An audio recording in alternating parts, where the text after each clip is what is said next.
ஐஸ்வர்யத்தின்படியே இவருடைய இரத்தத்தினாலே பாவ மன்னிப்பாகிய மீட்பு இவருக்குள் நமக்கு உண்டாயிருக்கிறது.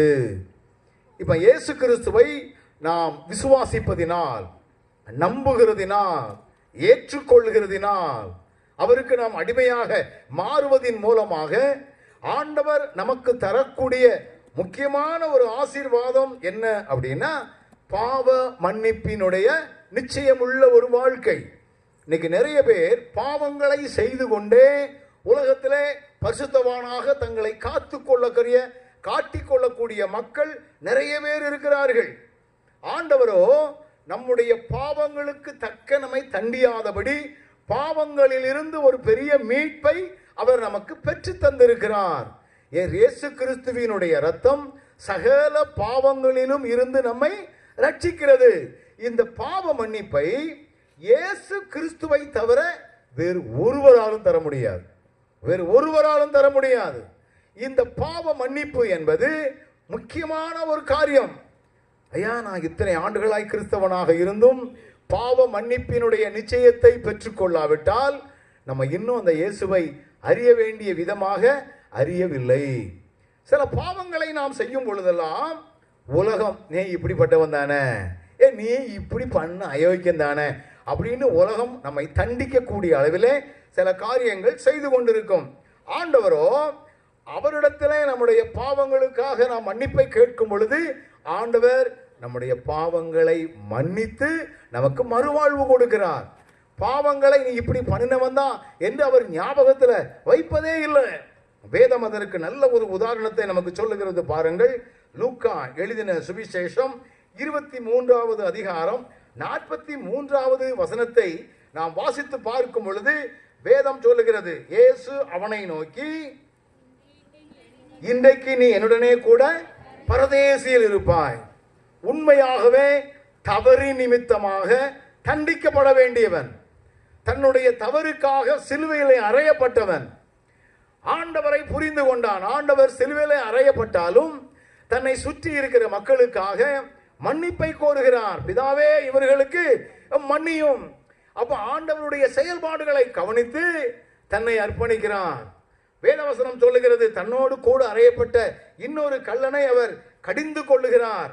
வேதம் சொல்லுகிறது பாருங்கள், 41ஆம் வசனத்துல, நாமோ நியாயப்படி தண்டிக்கப்படுகிறோம். இன்னைக்கு யாராவது நம்முடைய தண்டனைகள் வந்துச்சுன்னா, ஆமா அது எனக்கு நான் பொய் சொன்னேன் அதனால தண்டனை, அதனால நான் எனக்கு அது உண்மைதானே, சரிதானே, யாராவது சொல்லுவோமா? நம்முடைய தவறுகளை நம்ம ஒத்துக்கொள்ளுகிறதே இல்லை.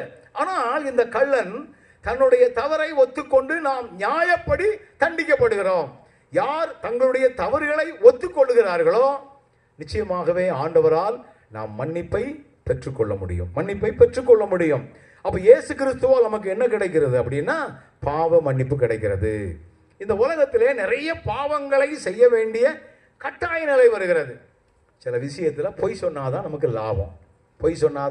லாபம், பிறரை ஏமாத்தினாதான் காரியம் என்ன செய்யும், நமக்கு நடக்கும். சில நேரத்தில் போதைக்கு நம்ம அடிமையாக வேற மாறிடுதாங்க.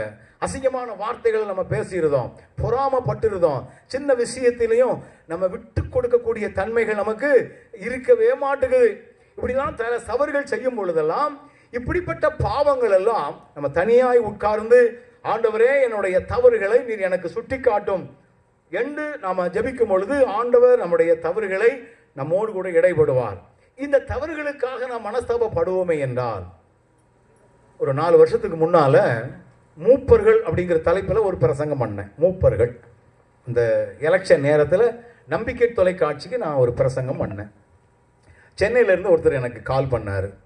அதில் ஒரு வாசகம் வரும், ஒரே மனைவியை உடைய புருஷனாக இருக்கணும், மூப்பராக இருக்கிறவன் ஒரே மனைவியை உடைய புருஷன் அப்படின்னு ஒரு குறிப்பு வந்துச்சுது.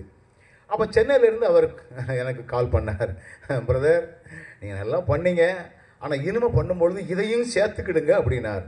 எதை சேர்க்கணும் அப்படின்னு கேட்டால், ஒரே கணவனை உடைய மனைவியும் சேர்த்துக்கிடுங்க. ஒரே கணவனை உடைய, எனக்கு தூக்கி வாரி போட்டுச்சுது. என்னையா அப்படின்னு கேட்டேன்.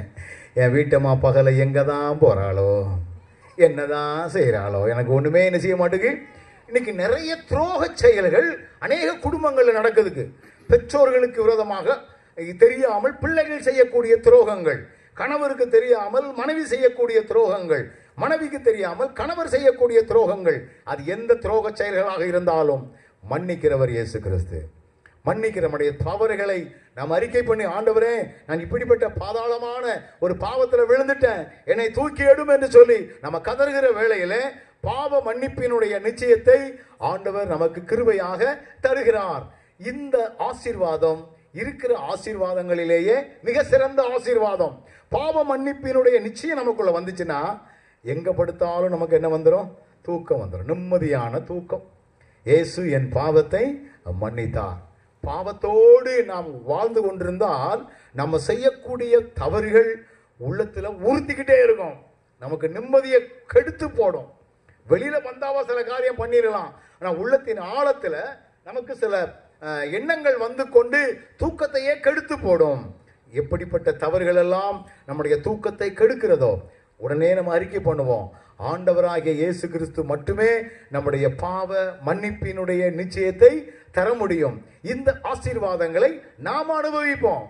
நாம் அனுபவித்து விட்டால் இயேசு கிறிஸ்து நமக்கு தரக்கூடிய அந்த மேன்மையான பங்குகளிலே நாம் பாக்கியம் உள்ளவர்களாக நம்மை மாற்றிக்கொள்ள முடியும்.